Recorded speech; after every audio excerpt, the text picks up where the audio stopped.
Hi అందరికీ. ఈరోజు మనం చిక్కుడుకాయ అయితే కర్రీ చేయబోతున్నామండి. ఇవి ఎలా క్లీన్ చేయాలో కూడా నేను చేసి చూపిస్తా. చూడండి, ఇలా పీసు తీసేసుకోవాలి రెండు పక్కల. ఇవి మనకు నచ్చిన సైజులో ముక్కలు కట్ చేసుకోవచ్చు.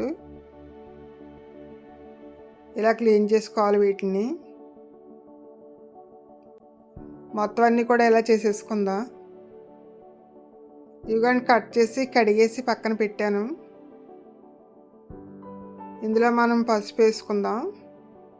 అలాగే సాల్ట్ కూడా 1/2 టీ స్పూన్ వేసాను. వీటిని ఉడికించడానికి సరిపడా వాటర్ కూడా వేసుకుని మనం ఉడికించేసుకుందాం.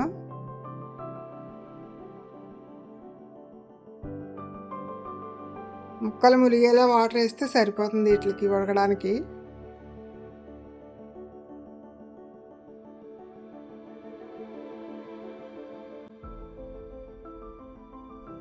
చిక్కుడుకాయ ముక్కలు ఉడికేలాగా ఇప్పుడు మూకుడు పెట్టుకుని కర్రీ సరిపడా ఆయిల్ వేసేసాను. ఇందులోనే పూల మకాన వేయించుకుందాం. ముందుగా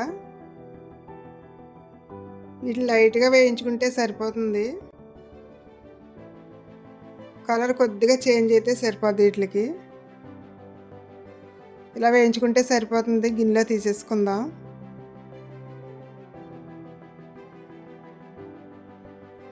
ఈ ఆయిల్లో ఉల్లిపాయ ముక్కలు వేసేసుకుని వేయించేసుకుందాం.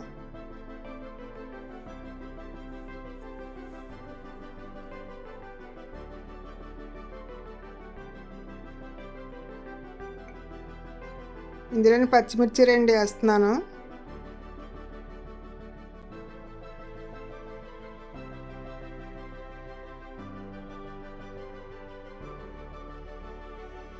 ఇవి తొందరగా వేగడానికి సాల్ట్ వేస్తున్నాను. 1/2 టీ స్పూన్ వేసాను.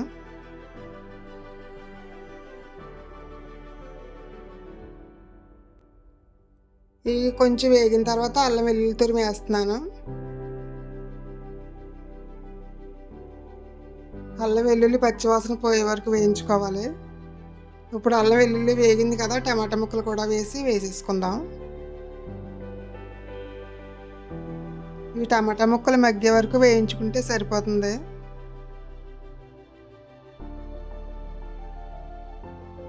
మూత పెట్టుకుని మగ్గించుకుందాం. మధ్య మధ్యలో మూత తీసి కలుపుకోవాలి వీటిని అడుగంటకుండా.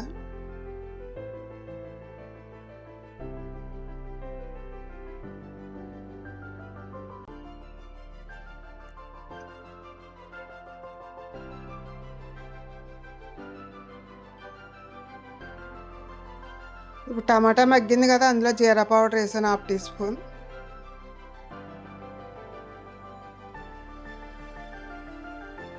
చిక్కుడుకాయ ముక్కలు ఎలా ఉడికినాయి మీకు చూపిస్తున్నాను. ఇలా చూడండి, మనం చేతితో నొక్కితే మెత్తగా పేస్ట్లో అయిపోవాలి. టమాటా మగ్గిపోయింది కదండి, చిక్కుడుకాయ ముక్కలు ఇందులో వేసుకుని కలిపేసుకుందాం.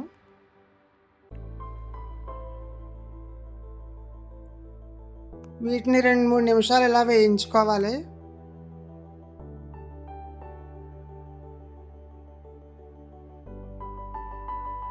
ఇప్పుడు ఇందులోనే కారం వేసేసుకుందాం. 1/2 టీ స్పూన్ వేసాను. అలాగే గరం మసాలా పొడి కూడా వేసాను.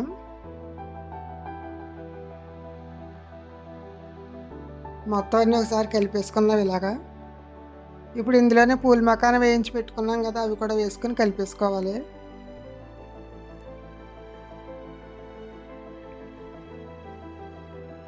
ఇవి వేగిన తర్వాత కొద్దిగా పెరిగేస్తున్నాను. కర్రీ టేస్ట్ బాగుంటుంది పెరిగేయడం వల్ల. ఇవి మొత్తం కలిసేలా కలుపుకొని వేయించుకోవాలి. ఇవి వేగిన తర్వాత మనం చిక్కుడుకాయ ముక్కలు ఉడికించిన వాటర్ మిగిలినాయి కదా, అవి కూడా వేసేసాను.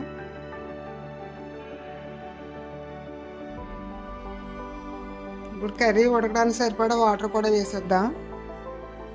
వాటర్ ఎక్కువ వేయక్కర్లేదండి, చిక్కుడుకాయ ముక్కలు ఆల్రెడీ ఉడికినాయి కాబట్టి ఇలా వేసుకుంటే సరిపోతుంది. ఈ మూత పెట్టి ఉడికించుకుందాం.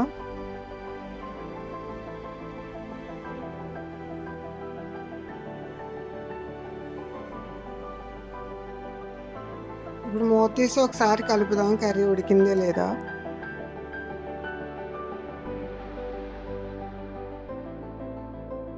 కర్రీ రెడీ అయిపోయిందండి. మన గిన్నెలో తీసేసుకుందాం.